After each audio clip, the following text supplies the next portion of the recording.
সমাজে একটি গোষ্ঠী বিভ্রান্তি ছড়াচ্ছেন পিআর পদ্ধতি নিয়ে, বিভ্রান্তি ছড়াচ্ছেন গণভোট নিয়ে, বিভ্রান্তি ছড়াচ্ছেন বিভিন্ন সংস্কার ইস্যু নিয়ে। বিএনপি সংস্কারে বিশ্বাসী এবং সংস্কারে বিশ্বাসী বলেই 31 দফা উনারা ঘোষণা করেছেন। আরো যদি কোনো বক্তব্য থাকে, ভারপ্রাপ্ত চেয়ারম্যান বলেছেন আসেন আমরা একসাথে বসি, একসাথে বসে একটি সুন্দর বাংলাদেশ আমরা করি।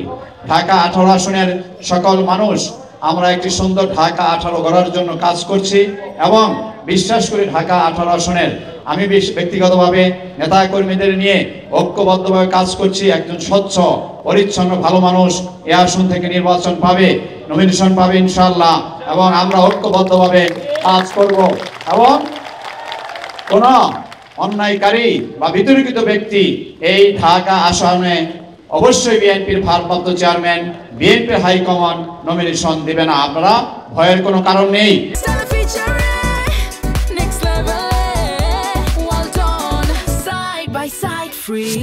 সকল ঐক্যবদ্ধ থাকবেন। আমরা ঐক্যবদ্ধভাবে ঢাকা 18 আসন করব, যেখানে কোনো অন্যায়, কোনো অরাজকতা, বিশৃঙ্খলা থাকবে না, কিশোর গ্যাংয়ের দৌরাত্ম্য থাকবে না, মাদকের দৌরাত্ম্য থাকবে না। এ সকল বিভিন্ন সেক্টরে কিশোর গ্যাংয়ের অনেক দৌরাত্ম্য আছে আমরা জানি। সেক্টরবাসীরা অনেক সময় আমাদের কাছে আবেদন করেন, আমরা এখন সরকারে নেই, বিরোধী দলে রয়েছি, বিভিন্ন সেক্টর 11, 12, 13 বলেন 7 আছেন, কিন্তু আমরা কিছু করার নেই। আইন শৃঙ্খলাকারী বাহিনীর দায়িত্ব হলো এ সকল অপরাধ দমন করা, মাদককারীদের দমন করা এবং কিশোর গ্যাং দমন করা, চাঁদাবাজদের দমন করা। বিএনপির দায়িত্ব আমাদের ভারপ্রাপ্ত চেয়ারম্যান স্পষ্ট ভাষায় বলেছেন, আমরা যারা অন্যায় করেছে আমরা তাদেরকে বহিষ্কার করেছি। এবং আপনারা কিভাবে তারা সমাজে ঘুরে বেড়ায়, কিভাবে তারা বিএনপির সাথে বিভিন্ন দু একজনের সাথে দেখা যায়, বিভিন্ন প্রোগ্রামে যায়, কিভাবে যায়, এই দায়িত্ব আমার নয়, আমার দলের নয়।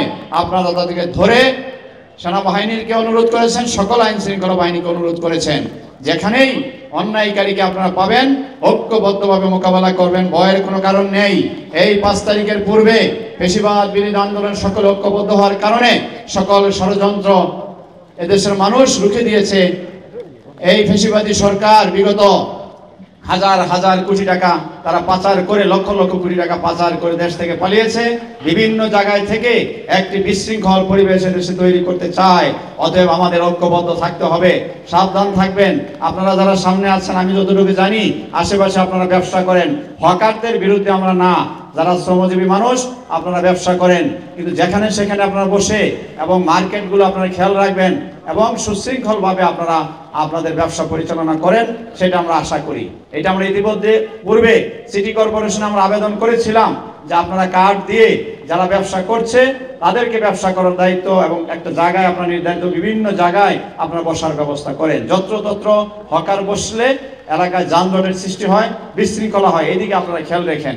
এবং বিএনপির নাম ব্যবহার করে যেখানে সেখানে আপনারা বসে পড়বেন এবং বদনাম আমাদের ঘাড়ে যাতে না আসে, বিএনপির যাতে ক্ষতি না হয়, যদি আপনারা সত্যিকারে বিএনপিকে ভালোবাসেন এই দিকটা আপনারা অবশ্যই মাথায় রাখবেন। এবং সর্বশেষ বক্তব্য হলো, বৃষ্টি হচ্ছে, আপনারা সকল ঐক্যবদ্ধ থাকবেন। ঐক্যবদ্ধভাবেই একটি সুন্দর বাংলাদেশ উপহার বিএনপি আগামী দিনে দিবে সবাইকে নিয়ে, যেখানে বৈষম্য থাকবে না, যেখানে চাঁদাবাজি থাকবে না, অন্যায় থাকবে না, সুশাসন প্রতিষ্ঠা করবে বিএনপি ইনশাআল্লাহ জনগণের ভোটে ক্ষমতায় আসবে। সর্বশেষ কথা হলো, আমরা সকল ভেদাভেদ ভুলে সকলে ঐক্যবদ্ধ থাকেন, আমরা বিশ্বাস করি। সর্বশেষ কথা হলো, এই ঢাকা 18 আসনের বিএনপির ঘাঁটি, কারণ দেশনেত্রী বেগম খালেদা জিয়া 5 আসন, সেই রামপুর আসনে একটি আসন ছিল, এই আসন থেকে বিএনপি নির্বাচন করে দেশনেত্রীকে উপহার দিয়েছিল। পরে উপনির্বাচনে বিএনপির সাবেক, আমি নাম বললাম না, একজন সাবেক মন্ত্রী এবং এমপি হয়েছিলেন এলাকা থেকে। আমরা সকলে ঐক্যবদ্ধ থাকলে ইনশাআল্লাহ ধানের শীষ ব্যাপক ভোটের ব্যবধানে আগামী জাতীয় সংসদে অবশ্যই